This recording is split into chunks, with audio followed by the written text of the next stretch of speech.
సామం కానీ, లేకపోతే సామ, దాన, భేద, దండోపాయాలు డ్రగ్స్ విషయంలో ఏమాత్రం పనికిరావు.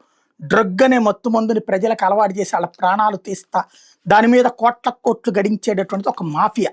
చివరికి వాళ్ళు పడవలు అయిపోయినియి, స్టీమర్‌లు అయిపోయినియి, బోట్‌లు అయిపోయినియి, యాచ్స్ అయిపోయినియి. ఇప్పుడు ఏకంగా షిప్పులు గూడా అయిపోయినియి. ఏకంగా సబ్‌మెరైన్‌లే వాడుతున్నారు.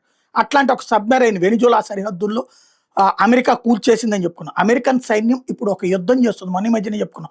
యుద్ధ విమానాలు, యుద్ధ నౌకల్ని తీసుకెళ్ళింది వెనిజులా చుట్టుపక్కల. వెనిజులా, కొలంబియా ఈ 2 ప్రాంతాల్లో మోహరించి ఉంచుకుంది.